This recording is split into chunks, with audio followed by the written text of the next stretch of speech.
This is lesson number 4 in chapter 1 about complex numbers. So the very top of this page says it all. If we ever get a negative under the radical, we have to somehow deal with it aside from just ignoring it. Chances are whoever thought this up just decided they were tired of writing this and decided to write I instead. So if you ever get a negative under the radical, it's called an imaginary number. On test number 1, we had numbers like this.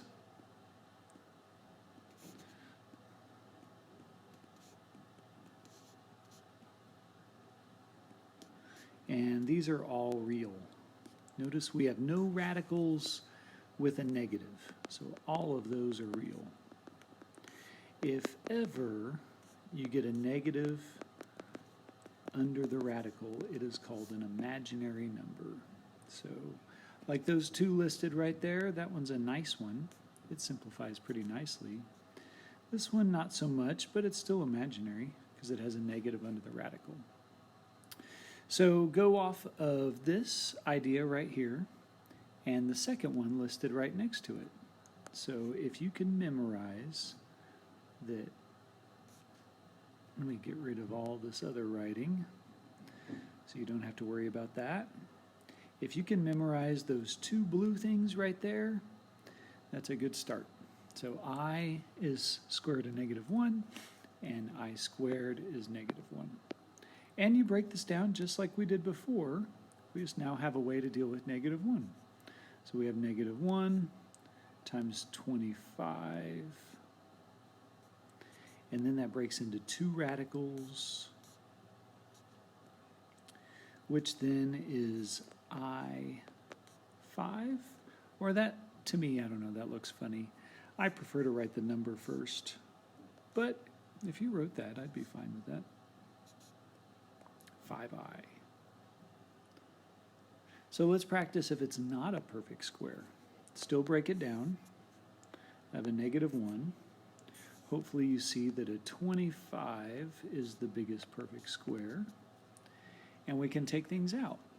I know 25 comes out as a 5, -1 comes out as an I, and 2 is stuck. And you're done. If ever you're writing these and you come up with a whole number and a number with an I on it, it's called a complex number, hence the title of this lesson, Complex Numbers. So let's scroll on down, and we're going to practice adding like terms. They call A plus BI right here standard form, but I mean that's just terminology. In the end, we're going to do any math that we can. So add and subtract, multiply and divide if it's possible. Right here we have a plus sign, so I'm not multiplying, I'm not dividing.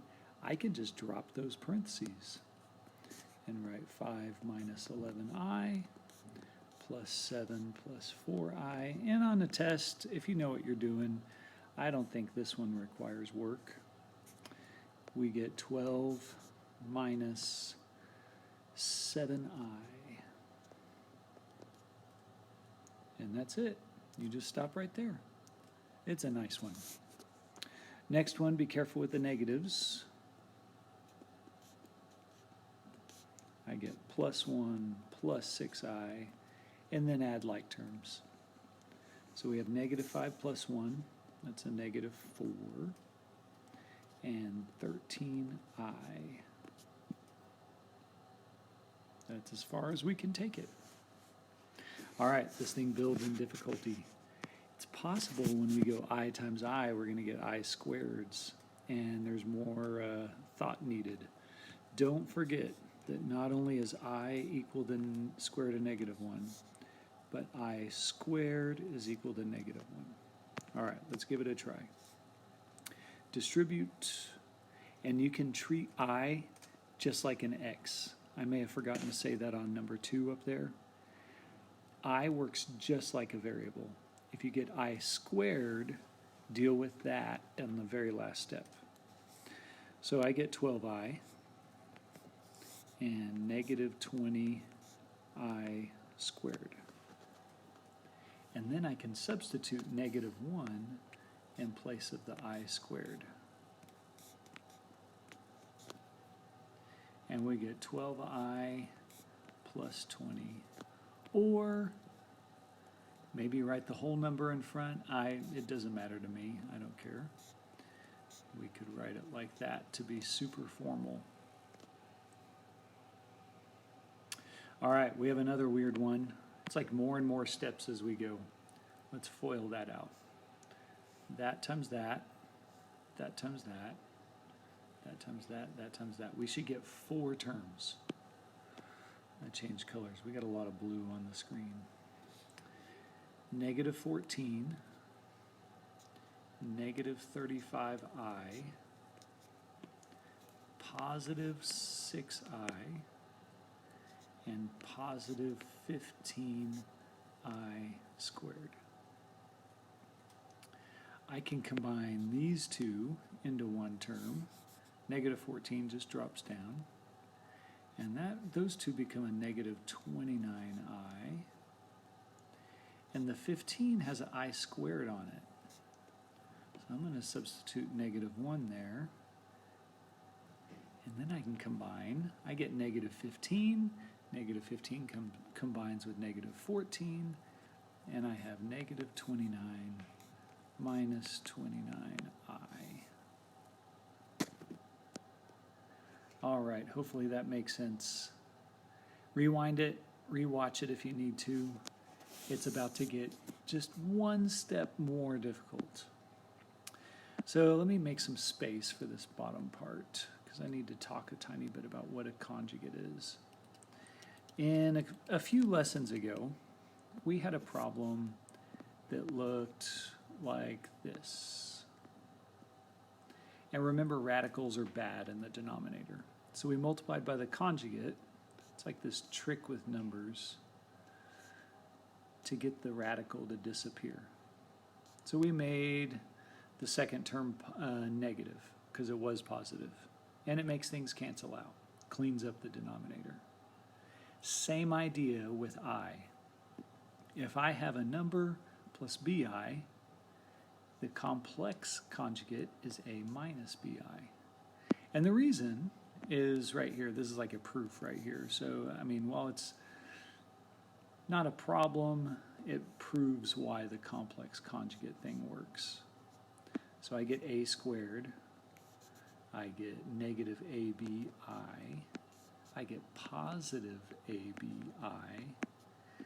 And I get minus b squared I squared.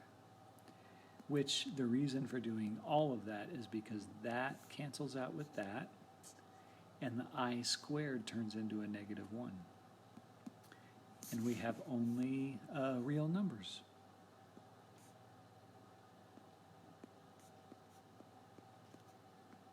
So we get that. We can take it one more step and get all positives in this case. Now, we haven't even tackled a problem with this, but I'm just showing you why the complex conjugate thing works. It just gets rid of the i's. It's a very convenient thing. So if ever you have an I in the denominator of a fraction, that needs to be simplified. So make a note maybe if an I is in the denominator, it needs to be simplified.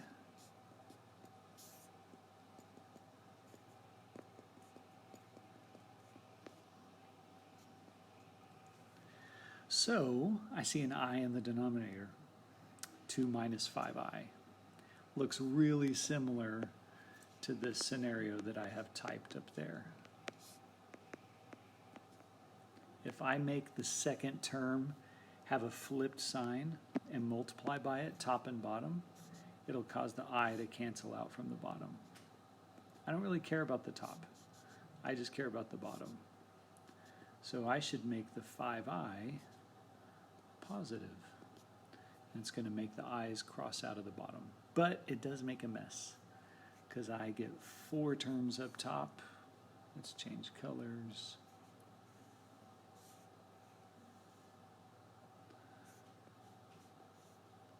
And I get 4 terms on the bottom. I'm not going to draw arcs on the bottom. It'll get all messy. So let's give that one a shot. I get 14 plus 35i plus 8i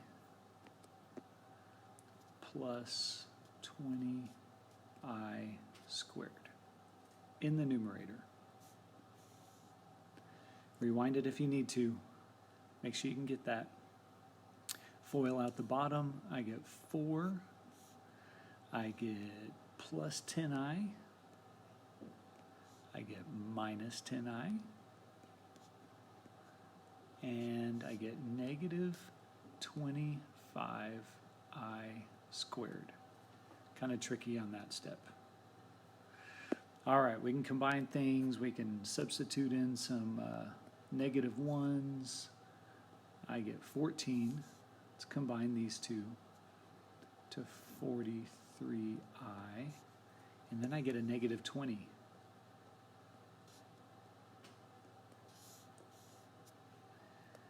In the denominator, these two cross out. And I'm left with this, with a, turns into a positive 25. So almost done. 14 minus 20 is negative 6, plus 43i all over 29. All right, hopefully that one made sense. That one was ugly. All right, let's try 3 more. Almost done. B is the long one. Leave yourself some room for B. The other 2 are not so bad. I need to simplify if possible. And I know there's a 9 in here, and I know there's a 4 in here. Also know I can take that negative and make it an I, and I can take that and make it an I. So let's do all that. I have a negative 1 times 9 times 2, and a negative 1 times 4 times 2. And this cleans up pretty nice, because I can take both of these out, and they become a 3i, and a 2 is left inside. Same over here, the 4 and the negative 1 come out, they change into a 2i, and the 2 is left. Those are like terms. I can subtract those. If I have 3 i's minus 2 i's, I have 1 I. Or you could just write I. That one looks a little nicer. All right, let's try the ugly one. This one's a lot. Let's see if we can do this without messing up. I like to write it twice so that I don't forget any terms. I have negative 1 plus that, and then again. So we FOIL that whole thing out, right? That times that times that, and that. I get positive 1. I get negative square root of negative 5. Be careful, a lot of negatives here. Minus, same thing. And lastly, this weird looking thing. Now some people are really good at this and they can skip all kinds of steps, but just be careful because of those negatives. So I get 1 minus I square root of 5 minus I square root of 5. Took the negative out of the radical. Plus I square root of 5. Doing the same thing again. I square root of 5. Closer. I have 2 of those right there.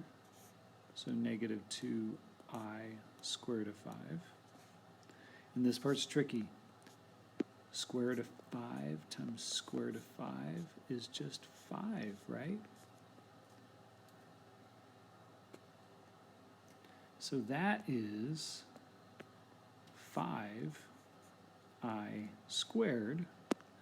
Okay, almost done.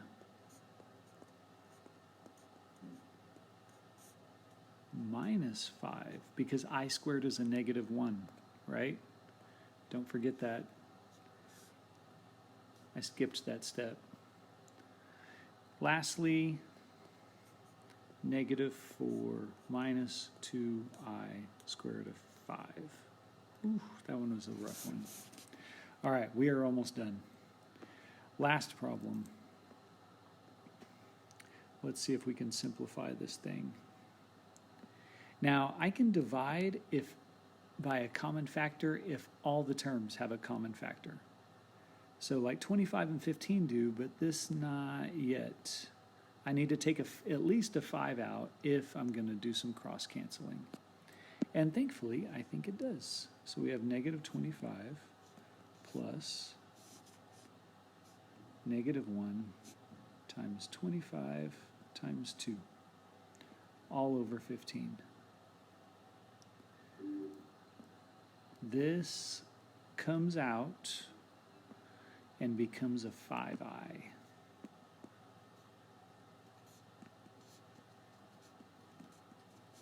And the 2 is stuck inside. We have a 15 on the bottom, and all of those numbers are divisible by 5. So that 5 goes into that 5 times, 1 time, 3 times, and finally we are done.